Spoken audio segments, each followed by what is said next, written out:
Hi family, I am very excited to be back with you. And one person, Sister Bev, did tell me that she was excited to start this raw faith journey, but I'm excited to go on it myself. Let me say that raw faith is not, there's a difference between raw faith and everyday faith. I mean, like if I'm standing at a bus stop and it's very hot and I pray that God will send somebody so I could get a ride and a ride comes along. Okay, that's faith, all right, but it is not raw faith. When I couldn't find my phone, as I told some of you, and I prayed, and the next day, there it is. I went back to Walmart and I was able to retrieve my phone. Yeah, that's faith, all right, but it isn't raw because you see, if I did not get back the phone, I guess I didn't want to do it, but I could go and buy I could go and buy a phone. All right, so raw faith is the kind of faith where you need God's help. If you don't have God's help, I tell you. So, the first character we are going to look at, we're going to discuss, would be a character whose name, she doesn't have a name. She's referred to as the Shunammite woman because she comes from the town of Shunem. So, Second Kings 4 is where you need to make sure you have that right door. Yes, Second Kings 4 is where you need to go and read that story, read the entire chapter actually. It is very, very interesting. And these stories are in the Bible not just for not just to be there, but to teach us lessons really about faith. So quickly, this lady had a son. It actually was a miracle baby. So a day he was out in the field with his father, and he said to the dad, "My dad, my dad." So he had a medical emergency. He was taken into to the mom, and she sat with him until noon. Then you know what happened? He died. That must have been such a traumatic thing for her. But notice how she responds. She gets up, she asks her husband to send a servant with a donkey so that she could go to see the prophet. The husband is obviously puzzled, wondering, where are you going now? It's not the Sabbath, it's not the new moon. Notice what she said. She said to the husband, all is well. First evidence of raw faith. So she gets on the donkey, and so she ordered her transportation. So it wasn't a Rolls Royce, not then, so it was a donkey. And she tells the servant, don't ride slow for me, go at a pace, go at a pace. So she arrives, she approaches the prophet who sees her coming, and he says to his servant Gehazi, go and see what the Shunammite woman wants. And the prophet told the servant what to ask her.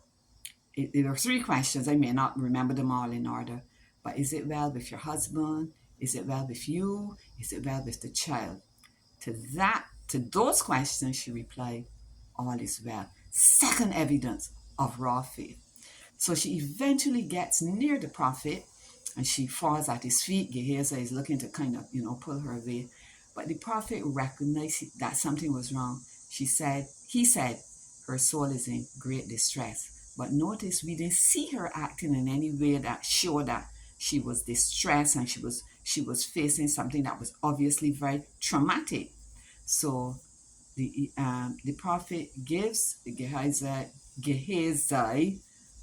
command and said, you go ahead, and he told him what to do. There's something else about faith in that thing too.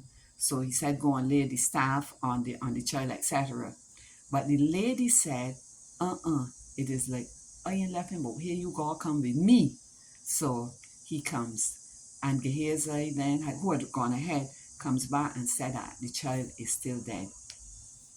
Prophet goes into the child. You need to read the details. They're not going through all of them, but he places himself on the child, eye to eye, mouth to mouth, hand to hand, etc. Child begins to get warm.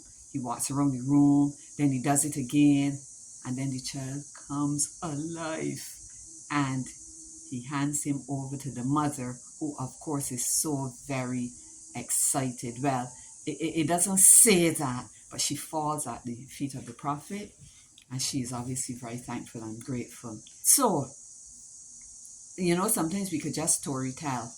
And that's the whole thing about literature and analyzing. It isn't just to be able to recite a story and give the bare details. It is to understand what are the principles or the lessons that we could draw from it. So, the first thing that really just hits me full in the eye is that when this lady realized that her child was dead, She didn't panic out. And to say that all is well, I mean, what do you think of her saying all is well? It must mean that she knew in her heart, she knew the source that she would go to who could make things well. Don't we have a source that we can go to make things well? She she obviously would not have known, or maybe, I don't know. Anyhow, the text, death and life are in the power of the tongue. Raw faith, raw faith will not speak negatively. Raw faith will rise to the occasion. Because you say all is well, it does not mean that everything is perfect. Her child was dead. Family child is dead.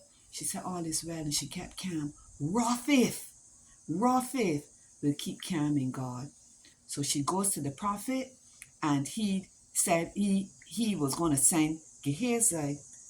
Raw faith will stay. Raw faith will not accept less than the best. And the best was not Gehazi raising her child. She knew that the prophet could help her. Because you see, sometimes we don't see how stories are connected up. There's another thing with her where she was very kind to the prophet and had actually built, had a little room fixed up for him and everything. So the child was a miracle child because the prophet said, you know, how can you're so kind to us? How can I repay you? Gehazi said, you know what? She doesn't have a child. The prophet told her, this time next year, you're going to have a child, or at the appointed time. So she had a child at the appointed time when it was impossible, basically, for her to have a child. Another element of raw faith is to believe what is impossible. You know, many people have a faith that must see before they believe, but we must believe even before we can see. So this story is just, I just love it. I call her faith Shunammite faith. And sometimes, you know, to get back to us, when things go right in our lives, when our faith comes up to a mountain, when our faith is going through a storm, some people will just mourn and complain and etc., etc. But God, first of all, I would say that God has to give us raw faith, an element of it. And it is and raw faith is, well, should I say give us? Raw faith is developed. And you can only have a raw faith if you've had experiences with God. That's my thinking. I would love someone to be able, don't want to go too long, I would love someone to be able to give me some feedback, pushback, whatever to this. But I know in my heart that God wants to develop in each of us what I would call a Shunammite faith. Are you ready for Him to do it? I am sure that you will not regret, because none of us will kind of get through this life without facing some kind of storm, some kind of turbulence, because it is in these experiences that we are strengthened and we are brought closer to God. All right, I thought now enough now. The next story that we're going to jump onto, and I love this one, and I'm going to share something from Streams in the Desert connected with this story, which we will call the jar story. It is in the same chapter with the Shunammite woman. All right. Thank you for staying with me. It was longer than normal, but it was two different videos, so it was still 5.5. All right, you take care. God bless you. And we look forward to continuing our raw faith journey. Bye.